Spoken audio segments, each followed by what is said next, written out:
benvenuti, and welcome to Live at 5 with Louise in the DMD kitchen. So tonight, I know I didn't show pictures and I didn't tell you what I was making, but what it is a pasta dish. And so I have to, full disclosure, Dina didn't teach me this recipe, Giovanni didn't teach me. I'm going rogue tonight.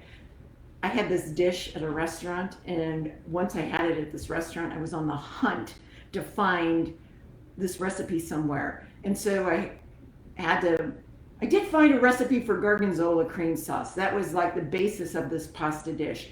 And then this restaurant also uses red flame grapes, which you can only get this time of year. So this pasta I only have in the fall.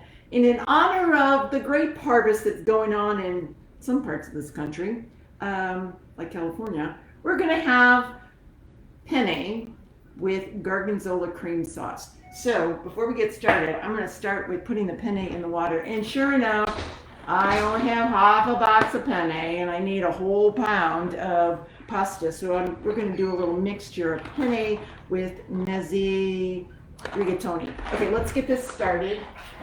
Already salted the water for change. I remembered to salt water. We're going to dump in the pasta. Set the timer for about 10 minutes for al dente. Let's do that right now so I don't forget that one either. Oops. There we go. That's going. Okay, cool. And then we'll do about a half a box of the rigatoni. And it's mezzi, so it's just a little shorter than the pen that we got going on here. Ow, ow. Hot water.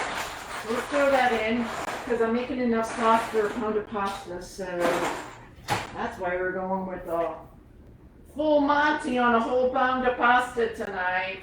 Laurie Rose says, and St. James, Missouri grape harvest. Ah! Do they do red flames? Well, we could do some more grapes. We'll have to have some more grapes. Speaking of grapes, let me tell you the story about this wine tonight. But before I do that, I'm going to get the sauce started. So the first thing that we're going to do is take a half a stick of unsalted butter and drop it into our saucepan. And let's turn the burner on low because we're messing with butter and cheese and cream. So for this recipe, super simple, and it's so delicious. There's like really interesting textures and flavor profiles mixed in with this sauce. So we're gonna put in half a stick of butter. Maybe we all know what a half a stick of butter looks like. Half a stick of butter. No salt. Marty just joined and she said, hi from Valencia. Oh, hey Marty and from Spain. Loves That's hearing fun. your stories that go with cooking. Yay. So let's get a spoon and start the butter. Your twin Linda has also arrived and Oh, wants to Linda. say hi. Hi, Linda. Can you smell the oil spill? Whoa, whoa. Speaking of spill, we have a little pasta water spilling over onto the burner. Oops. Let's give this a little stir. There we go. And melt the butter. Oh, you know what? Let me take a quick look. So I found this gorgonzola cream recipe like eons ago. I don't even remember. So saucepan over low heat, melt butter. Okay, so let's totally melt the butter. And then we're gonna add heavy whipping cream. 3/4 of a cup of this will go in, as well as, I'll talk a little bit about the cheese while we're waiting for the butter to melt. So this, when you make this recipe, you're gonna need gorgonzola dolce. So there's gorgonzola that comes in crumbles. It looks a lot like blue cheese. In fact, earlier we were discussing the cheese and Julie was asking about the difference between gorgonzola and blue cheese. There are some similarities that mold is involved and poking holes in the cheese, but with the gorgonzola dolce, it's a little sweet. It's called sweet, but it's what it is creamy. So there's a super high fat content, and we're gonna look at that. Ooh. Okay, where does the name come from? Because it sounds a Probably little like a region. gargoyle. Yeah, gorgonzola. Like a dark lord of smelly cheese. Anyway, oh, it smells amazing. Yeah, so let's great. see if the butter's melted. Yeah, butter's melted. So Rachel says Linda and her favorite daughter, is that Rachel's Rachel. daughter, Vera? What's that's? Yeah. Rachel is Linda's daughter, so Rachel's. Okay, gotcha. Okay. Now Oh, I'm speaking of which, Rachel, so there's a story. I have lots of stories tonight about what we're doing here. So, first off, one of the things I did, so while this is melting, we'll let that melt. I have like a couple stories. So, a surprise, this is not part of the recipe, but I thought I told you, I'm going rogue tonight. So I made Parmesan crisps. So in order to make that, so I had used a silk pad. I bought this silk pad, I can't tell you how many years ago, because my pastry chef niece said, oh, get it, you'll use it all the time. Guess how many times I've used this silk pad? Tonight's the first night. So anyway, I made these little Parmesan crisps. So I just grated some Parmesan cheese, about a tablespoon worth, and put it on the silk pad in the oven at 400 degrees for like, I don't know, 3 or 4 minutes. And then you get these awesome little crisps. These are gonna be our garnish on our pasta tonight, and they're so delish. It's like eating those, I could just sit and eat a whole bowl of those. And so back to the grapes discussion. Oh, I have to be, turn this down, Louise. So I need to, oh yeah, the last thing we need is to have this all break. Rachel says, then you're not baking enough. True. So, all right, so we're melting the butter, gorgonzola, and now I'm gonna pour in the heavy cream. And this needs to be stirred the whole time while it's melting. Meg is saying, yummy cheese! Yes, it is yummy cheese, and it's so good. So, so basically, this is just, the recipe I have is the gorgonzola cream sauce, which we have going on here. Where I'm going rogue and replicating something I had at a restaurant, and I love doing that. I love going to restaurants, having these yummy dishes, and then trying to figure out how to recreate them and have them at home. And this is one of those dishes. So back to the grape story. Grapes. So here's a bottle of wine that we're about to bust open and start drinking. Last weekend my son was here visiting. That's why we didn't do a Facebook Live. And he was here with his girlfriend, who actually is a real chef. She doesn't pretend to be one on Facebook. She's a real one. And her family grows grapes in the Napa Valley. And so they were at the little store down the street from my house and went in to get a cold brew or something and came back with a bottle of wine that has Haley's family's grapes in it. So tonight we're drinking wine with grapes grown on Haley's family's farm. Wait, it's a vineyard. It's not called a farm when you do grapes. Oops, my Midwestern is showing up. I'm calling everything a farm. So anyway, we're gonna have cheers to Haley. Cheers to Haley's family for growing those awesome grapes. And there you go, some for you too, Miss Julie. So salute. Oops, I better come back over here and stir because this needs to, and you just stir it until the cheese is all melted, and then honestly, then it's ready. So there's a couple little chunks in here. This needs to be done on a low fire so that you don't overcook and like have the cream and the butter and cheese break, which I've had happen on occasion. So this is like a dish that you start the pasta cooking and the sauce is ready as quick as the pasta, which is only 10 minutes. So we have this going. So once the cream sauce thickens up a little bit, we'll add it to the pasta, and then I'm going to add the red flame grapes, which adds this really interesting kind of cool and crisp, sweet contrast to the gorgonzola, which is, it's gorgonzola. It's like blue cheese. It has a little bit of a bite, and then of course some salt involved, and who doesn't like salt and sweet together? And you add in some butter? Oh my gosh, does it get any better? I don't think so. I think I say with my one sister, everything's better with butter. Is that how she says it? I don't think so. She doesn't. And then the other thing that we'll do is we'll garnish this with some toasted walnuts and some fresh ground pepper, salt. Actually, I'm going to put that in this cream sauce, the salt and pepper. Garnish it with fresh nutmeg. So let me show you this cool little tool. Honestly, this is like a little nutmeg grater, and I have the whole nutmegs. I bought this tool just for this dish and dessert, which I only make once a year. Well, I make it during the fall. I might make it more than once because I like it so much. Okay, so let's check on the creams. Whoa, keep an eye on this.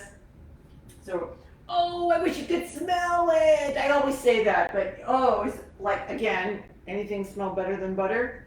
Maybe olive oil and garlic cooking. So a little stir. You got about a minute left on the pasta. Okay, that is perfect. I want this to thicken up a little bit Christina more. logged in a little while ago and she says, "Hi, crazy." Oh, she's talking to you, crazy, right? Not me. Me and Christina go way back. There we go. Okay, so those are my stories. I wanted to tell you I'm going a little rogue tonight on the recipe, but it's really tasty and I think you'll like it. What does that mean, rogue? Like, how is it different? Oh, so great question. This I was rogue that I didn't learn the recipe from Dina or Vito or Giovanni or Caterina. I had to find it on my own and get creative with pulling this together and replicating this favorite yummy dish that I had like eons ago. Okay, so That's the pasta sound. That's the pasta sounding done. Okay. Putting that on low. Is that thick enough? I think I want it a little thicker. Let's go a little thicker. So pasta's finished. Let's turn the heat off of that. Oh yeah, a couple little seconds on that. And then, any questions about any of this? Because this is gonna be so, oh, we'll need to get the bowls out. Let's get bowls out so get ready to plate this baby up. So why did you choose this recipe then? I chose If this it's recipe not one because of the- it's so delicious, it's so quick and easy, and it's kind of unusual. I mean, a gorgonzola, like who has pasta and puts grapes in it? I mean, we did, what was it, a couple weeks ago, we put grapes in our focaccia, which the Italians do. Maybe I've never had this in Italy because maybe I've never been in Italy at the right time of year to get those grapes in a pasta. I don't know.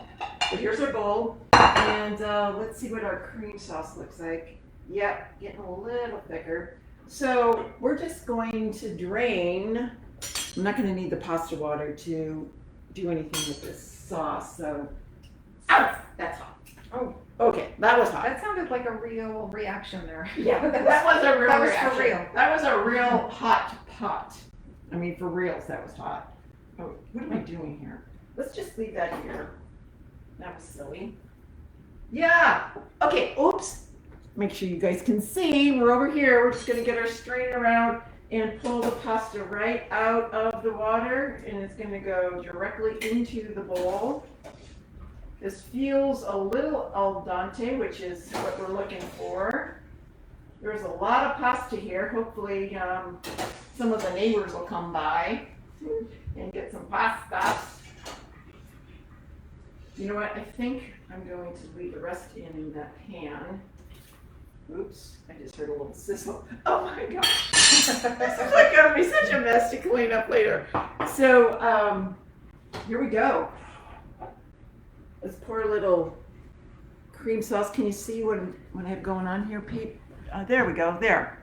So you can see that the cream sauce is kind of the same consistency as you'd find with milk. We're going to pour that over, give it a little stir. Yeah, ideally, I think I'd like this to be a little thicker. How do you get it thicker? Cook it longer. Okay. But since we're on a Facebook Live, we're going to do it like this. It's going to be a little watery. Oops. You know, sometimes things don't always turn out as you'd like. But guess what? It's going to taste good and we're not throwing it out. And now I'm gonna add a few little grapes and give this another stir. So one of the things that I really like about adding the grapes to this whole concoction is not only the texture and the sweetness and the complexity of the flavor, but also the color. And the Italians are all about the color. So here we have. Orso. Oh, my dog is trying to get a It's little Orso approved. taste here. Which when I made the Parmesan crisp earlier, it's like you turn your back for a minute. Orso prefers Parmesan over Pecorino, just so y'all know. I have discovered. So there we go. Look at this gorgeous color. Oh, and guess who forgot the salt and pepper into the sauce? So I'm going to do it right on top of the dish. Or I might just have us all salt to our own taste. So let's do a little salt and pepper on the top of this. Ooh, I kind of like the color of how that looks with the pepper right on top. And a little pinch of salty salt. Yes. And now, this is so yum. We're gonna put, oops, I can get the nutmeg out of the container. Oh my gosh. I'm just That's like the biggest nutmeg tease I've ever seen. Exactly. This is a nutmeg tease. Oh my gosh, it smells so good. How many nutmegs does it take? Just one. You just take one little You nutmeg. didn't like the first one? No, it's already been used. Oh, gotcha, okay. So, And you put it back in there? yeah. Because I'll use it for something else when nobody's watching. Truth be told, we all do that. Okay, so now we're going to do a little fresh nutmeg on the. Oh, I could get carried away with this. This is so much fun to do. Do this little nutmeg flavoring on the top. So much fun. Okay, so there's that. And then I'm going to scoop. Oh, you know what? I'll put that on the bowl. So let's get a spoon here and scoop up a taste. I have my taste tester here. So let's get some yummy gorgonzola, some pasta, some grapes, so you get a taste of all the textures and flavors that this dish has to offer. Oh yeah, this is so good. And then a little sprinkle of toasted walnuts. This I had at the restaurant. This is not in the recipe. This is part of the rogue plan. And then, look at one of these cute, awesome little Parmesan crisps right on top. I'm going to give this one to Julie to have a taste. And then I'm going to taste one. And y'all are going to hear me rave about, oh, it's so delicious. Because I always say that. Well, actually, I don't always say it. If it's not delicious, I'm going to say so. So here we go. Scoop up. Here's a little taste. I love the addition of the walnuts in this too. And then a little sprinkle of walnuts. And I want a crisp. Because these were super easy to find. I used to think they were like hard and fancy. They're not so hard and fancy. Yum. Oh, the crisp is really good. Oh, you need a eating utensil. Do you want a fork? Sure. Here's a fork and a spoon so you can scoop up the juice. Perfect, thank you. There's one of each. And then I'm going to get a fork here. I'm going to grab a spoon actually. And then get a grape with some pasta and some cream sauce. Wow. There is something about gorgonzola and grapes. I mean, just think about it. Grapes with cheese. Here it is, just all warmed up and cooked together. It's delicious.